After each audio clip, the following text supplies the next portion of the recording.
Hello everybody, this is Joel Medina and we're gonna spot to see if Donbo is getting screwed by his broker.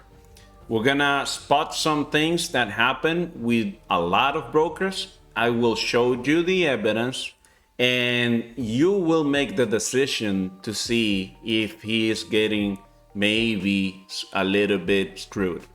To me, this is a lot of screwed, but whatever, you make the decision. I'm not gonna make statements, but I will point you to the evidence, right?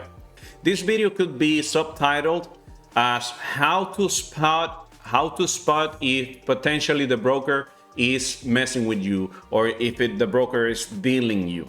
This came about because one of my students this week was asking me about that, literally, about the broker, about why do I use the broker that I use, and what do I look for in a broker. I use regulated brokers and I also use unregulated brokers. And currently, for the last months, I have been using an unregulated broker, and I do have my reasons. Okay, I look for specific things out of a broker. Also, they were asking me about if a regulated broker can actually deal with you or deal you. Dealing is when they play with your trades in certain ways or they mess a little bit with your trades. And yet, regulated brokers actually can do that. I've seen people on the internet saying that you should go with regulated brokers because they cannot do this, they cannot do that. Remember, we are human beings. We humans do whatever they like and whatever they want. Any broker can mess with your trades, any. Now, there's a likelihood that a regulated broker will be less tempted to do that, but that doesn't mean they will not do it. Interestingly enough, regulated brokers can do a lot of the tricks of the dealing desk and be bookering and all of this. And we're gonna see 4 things. I will show you in this video 4 things that I look for in a broker to spot if the broker is potentially dealing with your trades, if the broker is potentially dealing you. The main 4 things we're gonna see is that I look for, you can spot those right away, is latency, okay? Execution latency, meaning that when you click buy, it executes the buy right away. Like I know you've seen it because most of them do this. Most of the brokers do this. Sometimes you click buy button and it takes like sometimes even 2 or 3 seconds. Literally, I've seen this with my own eyes before they execute the trade. What happens is that most of the times traders, the majority of traders execute with FOMO or breakout trades. That's the reality of it. And breakout traders rely a lot on the execution happening really fast, because if they delay the execution means that the price will move way farther away from where you wanted it. And the majority of traders are breakout traders. So they know that. That's why that's one of the things they do. So there are 4. Number 2 is slippage, which is when price literally slips from the entry. So that's another way of doing it. Not only they will maybe execute the trade, but sometimes they execute the trade right away, but still the trade goes like a few pips higher than you wanted at the entry, or a few pips lower than you wanted it if you're selling. So slippage is not only what happens during news event, right? Because we're used to expecting slippage during a news event. And yeah, for sure. If there's massive amount of volume coming to the market and the quotation of the pricing is changing too fast, then sometimes you might get slipped. But there's also micro slippages that they can be programmed behind the scenes. So we have latency execution or execution in latency. We have slippages. We have spreads. So you have to understand that a broker is a business model. It's a company coming to the market because they want to make money.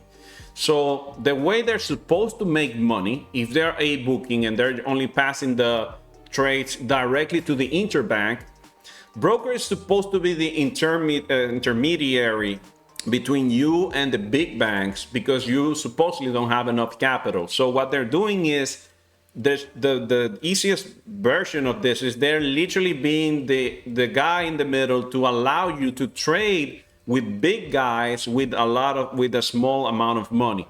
The broker is like a lending company. In other words, they're actually allowing you to trade with like $100, when before you were supposed to at minimum have $100,000.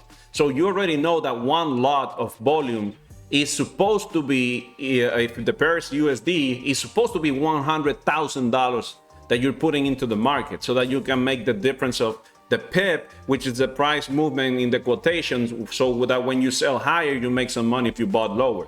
So the broker is that guy in the middle.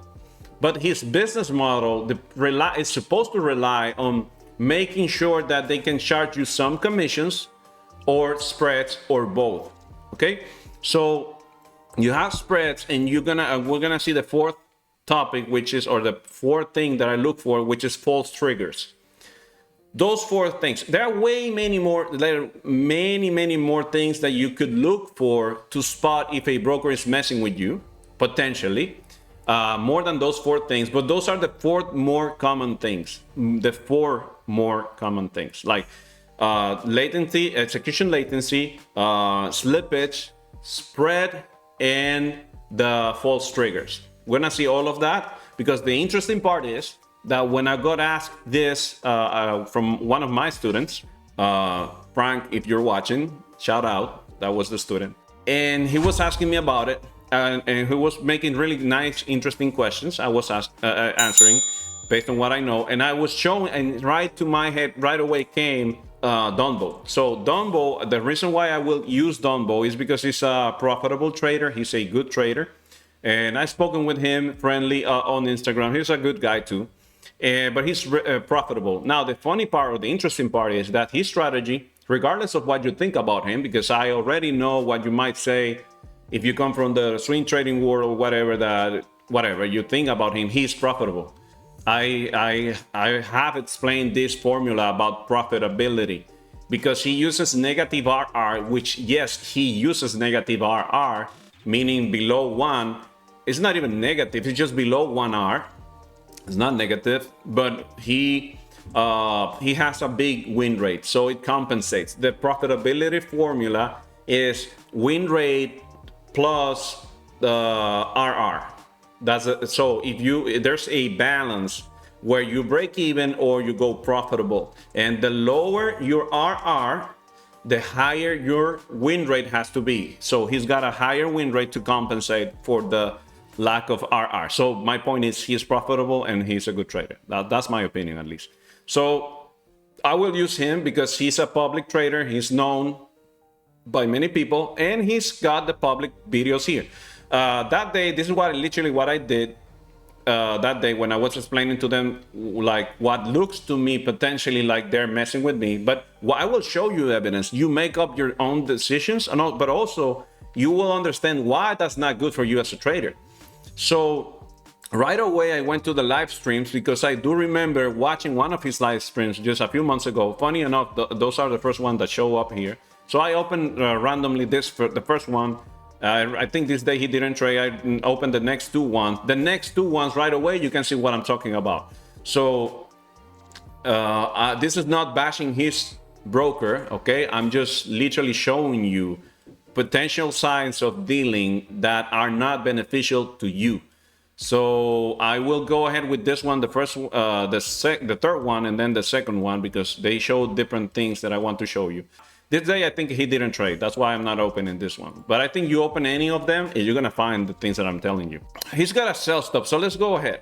Also, this is important to note that for a swing trader, this is not as important as it is for a day trader or a scalper.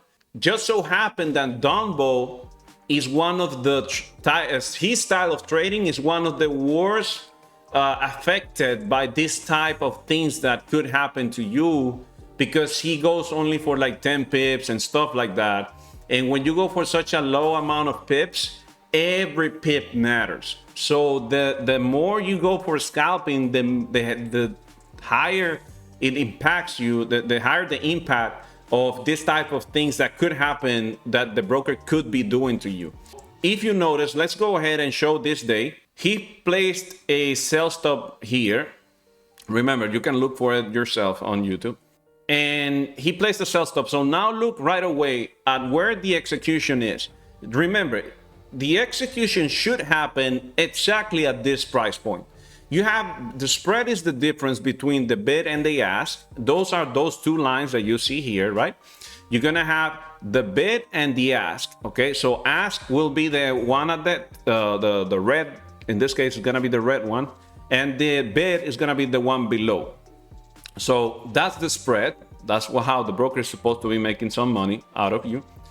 And also, by the way, if you see a broker that has zero spread and no commissions, 99% chance they will deal you, because they have to make money somehow. You have to understand they have a business to run, okay? So they have to make money. You have to understand that. So when you're asking for a broker to have low spreads or fixed spreads and no commissions, you're literally asking them to deal you.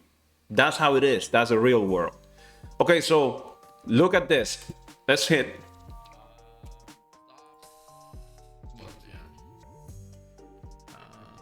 Let's see what of the four they play on him. So the only thing is that since he's placing sell stop or buy stops, you will not see so much the latency execution part of it, because it really, you can see it if you go ahead directly and click buy or sell.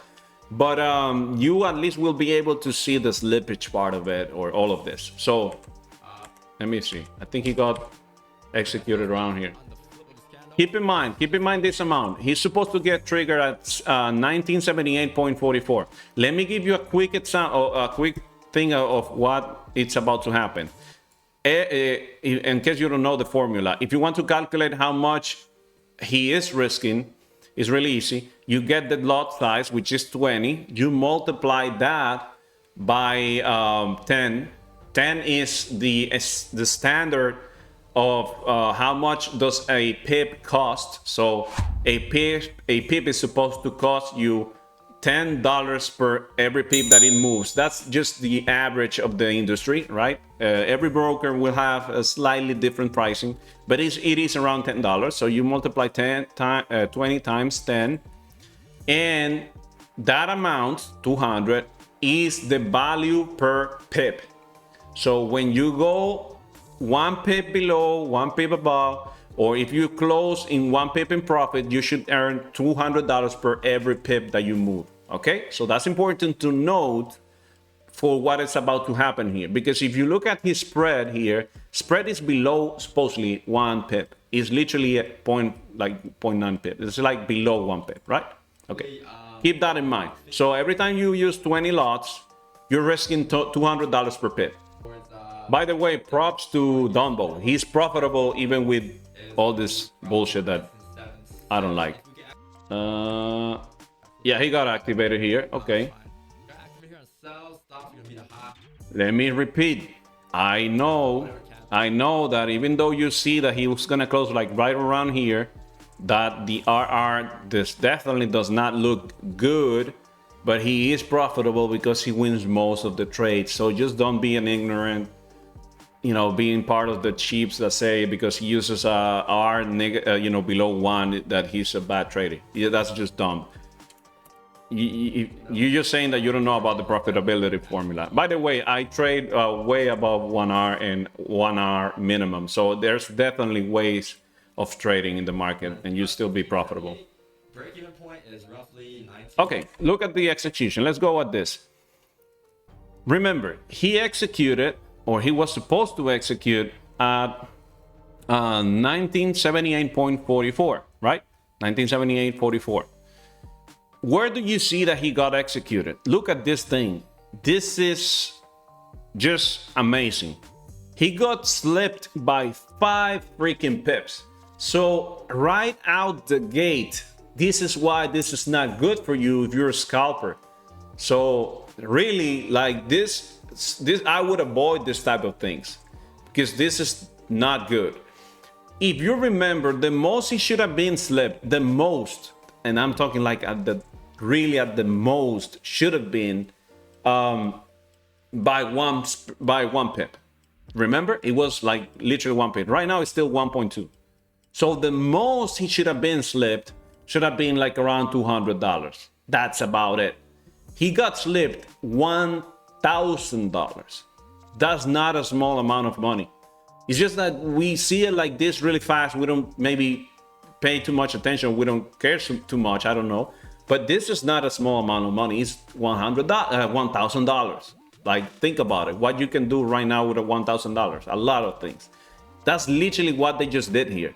Look at this, or potentially did here. Like I said, I cannot accuse them. I just showing you what happened because you can see it. The video is here. You can watch it. So 1977.96, 5 pips right away, out the gate, $1,000 less. So whatever he's gonna close in profits here, or in break even, whatever, you have to subtract the fact that potentially it would have been $1,000 more.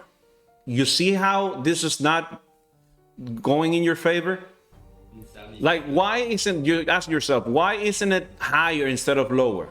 Why isn't it like in your favor? No, it's not gonna be like that. So we started like with, he already started like with 1,000. Let's see how he closes. And I think this is the one. Yeah, I think this is the video. Okay, yeah, this is the video where we're gonna see false triggers. You wanna see what I mean? Yeah, speed traffic to like basically 76 point. We tap into our level chat. In this case, it taps into those levels there, and probably chat at this point. Okay. I'll look to. Okay, you already did one. Look at this. Look at how many times. Please count yourself. Please count yourself at how many times he's gonna hit the close button. Okay, please count at how many times he's gonna hit the close button, and you tell me what happens. Uno, 2, 3, 4. Uno. Remember, I speak Spanish. Let's do that again. Let's do that again. Look at this. Look at this. 1, 2, 3, 4. Imagine that. Imagine that. So let me explain to you something. There's absolutely no excuse why, if you have a good connection, you hit this button and it doesn't go through, especially if you're supposed to be a big broker. So there's something very important. When you open your MetaTrader, you're supposed to see to the right, bottom right corner, you're gonna see what we call the latency, and you're gonna see what the connection latency should be, or the ping. And if it is like around 100 ms, the moment you hit that close, right away should go, because that's literally 0.1 second latency. That's nothing that you're supposed to have as a latency. And look at that. And I can assure you, I cannot see it here, but most likely his connection is just fine. The problem is, supposedly it's not taking the order. That doesn't go in your favor. I remember watching one of his videos where he wanted to close that same day. I'm not gonna show it here, but you can find them. You already know what to look for. Where he tried to close and the price moved backwards from where he wanted to close, and he ended up losing money again from the spot that he wanted to close to where he ended up closing. So you see how that's not convenient. So you're gonna have, this is my whole point. Just be sure, or be mindful or careful with the execution latency, with the slippage, with the spreads, and with the false triggers. The spreads, the part of the spreads, there's a trick that they do, and this is really important. If you know that your broker deals you and you spotted that they deal you, but you don't want to switch brokers, you want to keep using the one that you're using for whatever reason, keep in mind that the last thing you want to do is to trade news. And let me tell you why. Because if you, what they do with the spreads is, you notice here, he's supposedly below one pip most of the time of the execution. Suddenly, the execution slips 5 pips. But what they do when there's news event or stuff like that is that at the time of execution, and by the way, I've seen this with my own eyes, like I said, from the time that I was lucky enough to see like a system working behind a broker, where they can program a lot of things. One of the things they can program is that at the moment of the execution, that it's getting closer, the spreads widen, so slip. And also during news release of red folder news, they can literally double or triple the spread of what it should really be. So if the spread should just widen by 6 pips or 10 pips or whatever, because it's a big impact news, by the way, that happened this week. You could literally see 3 times the spread that it should be. That happened this week. I'm not gonna mention the broker because my intention is not to bash any broker. I'm literally trying to be educational so that you know what to spot. But we did it this week with my students on Zoom. When, by the way, I'm not selling my course because my course is in Spanish, and it, by the way, is free. So if you want to learn trading and you speak Spanish, I have a whole free course on my channel, on my Spanish channel. You can find the channel in the description. And also, if you want to trade with me live, then now you would have to actually join my premium membership, whatever. So that's what I do. We trade live Zoom every day too, but that's just like with the members that committed with paying. Well, I used to trade for free on live streams and stuff on YouTube. I might end up doing that by the end of the year. But my point is, just so you know, I'm not trying to sell you the course when I mentioned that I have a student. I'm just telling you that's literally what happened. And we opened during one of those days. I remember I opened on my side, have 4 screens. I opened 2 screens during one of the news. The one broker that I know that deals, by the way, is regulated. That's the funny part. It's a regulated broker, big broker, way bigger than Dominion Markets. Dominion Markets is the broker that I use. This is not an ad for them, but that's the one that I use. That's the one that I've noticed haven't done none of this to me. I haven't been able to spot any dealing at all with them. If you want to know, I mean, I have I'm gonna put a link of Dominion Market below here. That's the broker I have been using the last months, and I really like the execution speed on there and the spread. But I had Dominion on one side, I had another broker on the other. And it was funny to see how it was almost 3 times the size at many seconds during the news release, just for the regulated broker, because they programmed that. The brokers, they take advantage of the news release, and they know many people want to trade the news, and what they do is they go for your stop losses. They go for those. That's free money. That's just free money. So anyways, let me end up with this. I think I'm gonna show you this one. I was thinking not to show you this. I think I will show you this one because this is interesting. So he took a buy stop here. Remember, on the other one, potentially he ended up with $1,000 less because right out the gate they took away the potential of him making extra $1,000. Potentially, okay, remember, I'm just using what I see here as an example. And here, please pay attention to this. He plays stop loss to break even. So same thing. Remember, you have the bid and the ask. That's the price, that's the spread. The most it should go is not more than 1.4 pips, right? Supposedly. Remember this. So now you can make the calculations really fast. Okay, you know, he put it at break even. Look at here, he placed it right at break even, exactly at break even. So he's already in his head, he already decided that he's willing to get out of this trade and manage risk by losing around $200, maybe $300, not more than that, right? Look at this. So, a break even. Okay, I stopped it perfectly. Look at this, please, with your own eyes. What do you see right here? Where do you see the bid and the ask?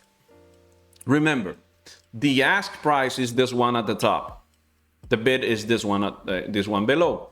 Most likely, if they want to take you out to make some money out of you, what the broker should do is take you out with the ask price, right? That's what they most likely will do. Ask price at the second that we still see this like yellow is 1.5. The spread is 1.5. It should not be more than $300. That's it. That shouldn't be $300. What do you see here? Look at this. 500. Guess at where it ends. Guess. You just guess. Remember where he got stuck? Okay, we got this. Let me show you. This is why this is why this is dangerous and it's not convenient for you as a scalper. Look at this thing. $500. There's $200 that shouldn't be. There's $200 less than what he should have been losing just by a rough estimate that we just did, but also with your own eyes, you saw bid and ask way below the pending order. A stop loss is a pending order, just so you know. That's how the system interprets that. So, again, same thing. Now you will notice. I think around here is where he mentions. Yeah. So I'm gonna finish with this. You will notice. Hey, they complained yesterday about breaking. Look at his face. I think he noticed is eating at his head the fact that he knows that he got slipped. -1 pip. So look at he's gonna mention it. You guys had no drawdown, so you guys hit break even. Yes, let's do. I don't think we got slipped. You see what he said? Did you guys get slipped too? I think I got slipped. Yeah. He got slipped. But it's happening all the time. So every little 1, 2, 3, 5 pips every day amounts to a good amount of money because he uses 20 lots. So this is just, I really hope this is helping somebody. This is just educational. Again, props to Don because he's profitable even with this thing going against him. Whatever is going on here. Like I said, I'm not accusing this broker of dealing with him. I'm just telling you, if I see those things that I see here, I run away from it and I don't use them, especially because I'm also a day trader. I'm not so much as a scalper. I go for way more than 10 pips in more than 1 hour. And the least I go is 1 hour. So it wouldn't affect me so much, but that still pisses me off. Like that still affects me. So I hope this helps you. And remember to give it a like, subscribe to the video, subscribe to the channel if you like this type of content. I'm gonna keep coming up with more content. I could literally do a whole series about broker, go really deep.